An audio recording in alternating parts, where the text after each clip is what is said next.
What the hell is Sauce Sports or whatever that last call was talking about? What the hell is that? Guys are from Free Love, man.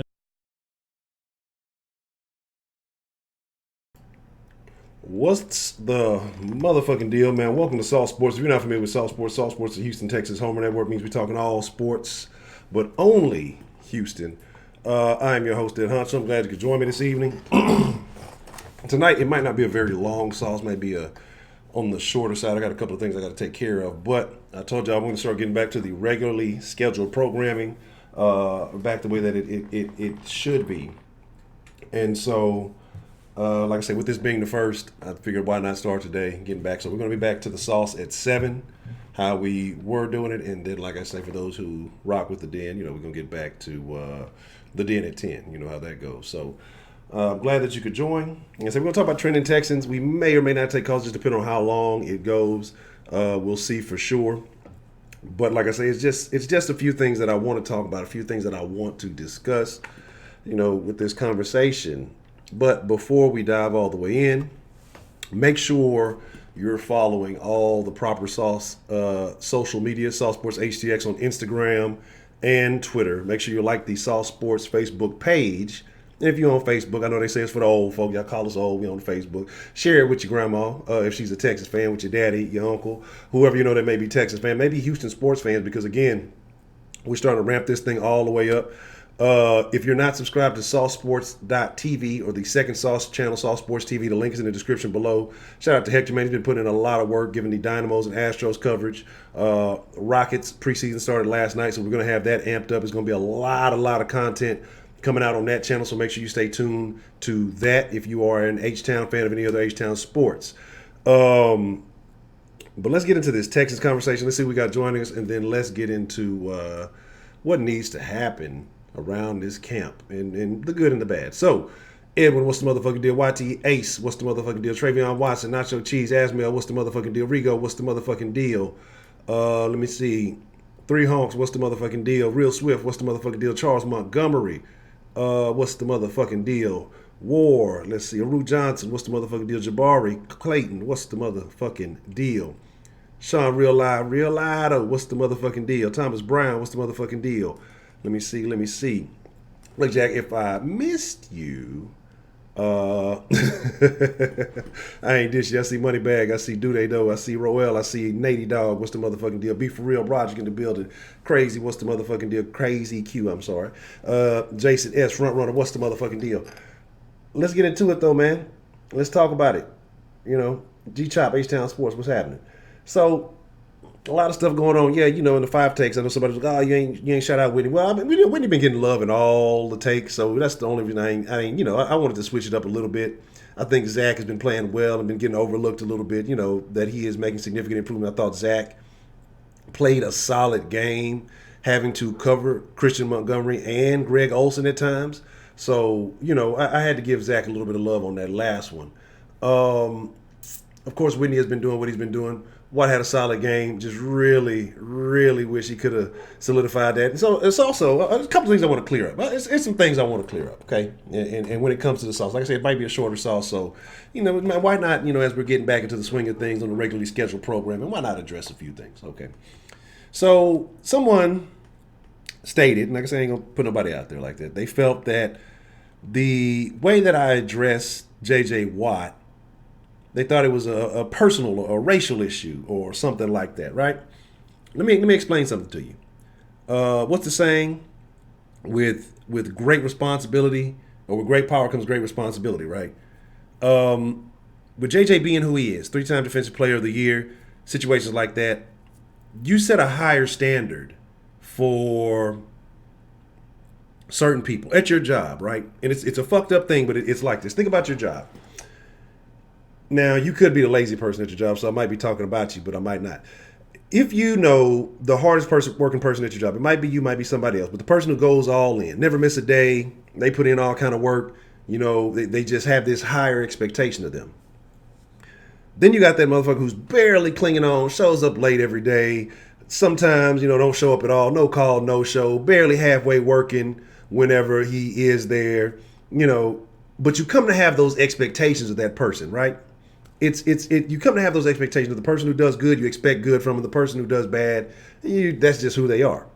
Well, that's kind of the standard. So imagine if that person who does good, if they have a day where they come in and they fuck off or they just do something out of the norm, everybody's like, what the fuck's going on? It's like the world is falling, right? It's like everything is something's wrong. And if the guy who normally does nothing had a great day, he gets more praise than he probably deserved just for having, one good day. That's kind of how it is. If that person who misses people start getting upset, or that person who does well, they get more work, more responsibility, whatever it may be. That's kind of how the JJ situation works. It's not about saying, point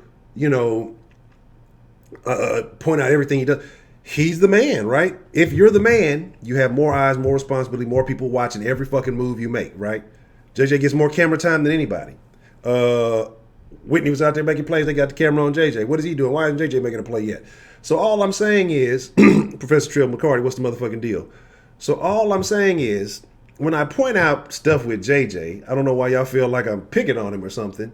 But like I say, heavy is the head that wears the crown. That's just kind of how it goes. If you're going to give the man all the props in the world, which is what a lot of people do, you can't be upset when somebody criticizes certain things. Again, if you expect so much out of a person, he's going to do this, he's going to do this, he's going to do that, he's the sack leader, he's all this, okay, well, I'm going to say, hey, this was a crucial play you expect him to make.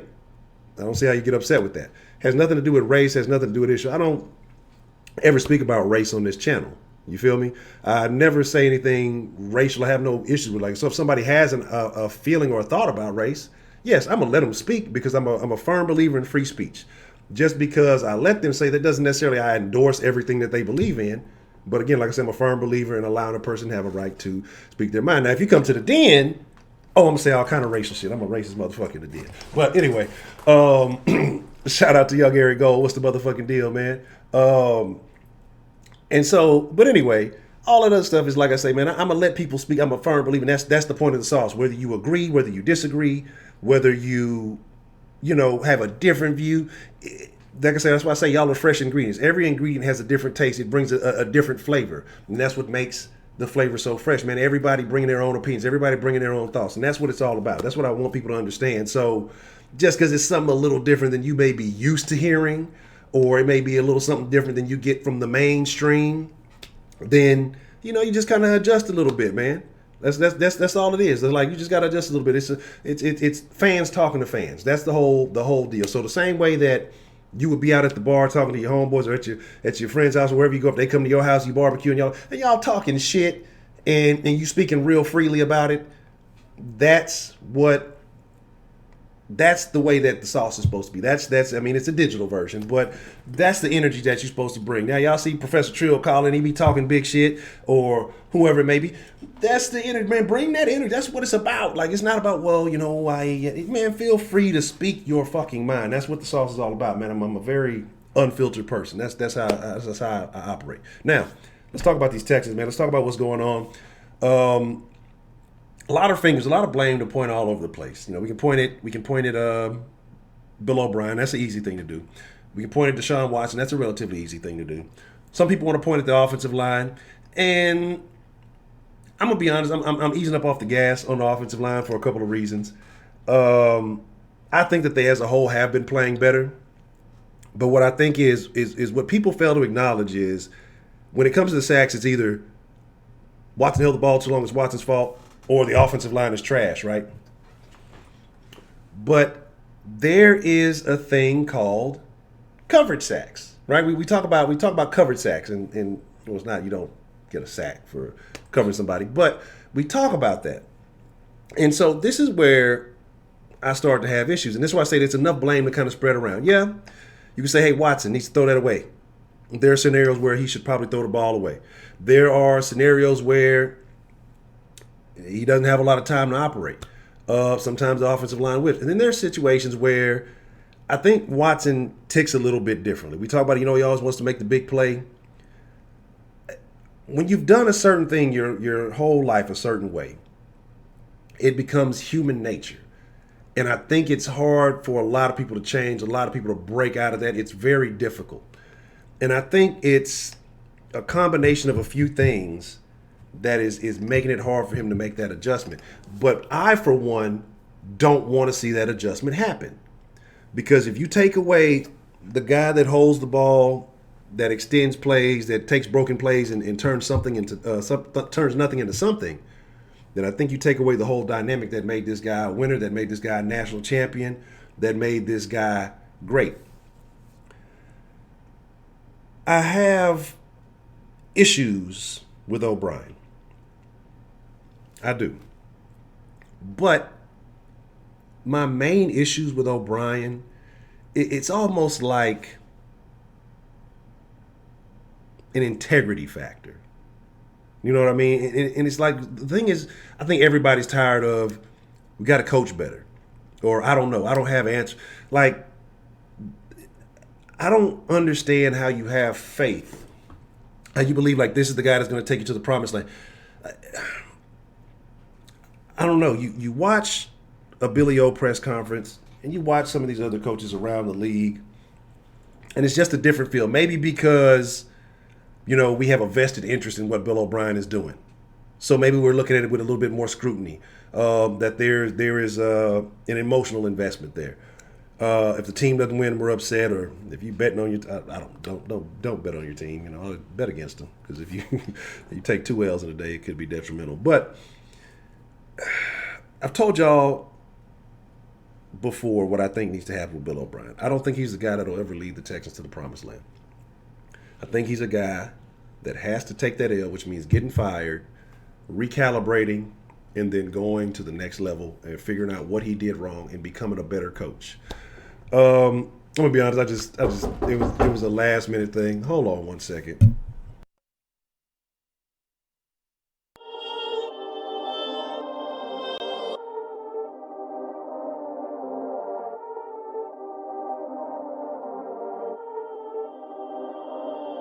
Perfect. Perfect.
Perfect.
Perfect.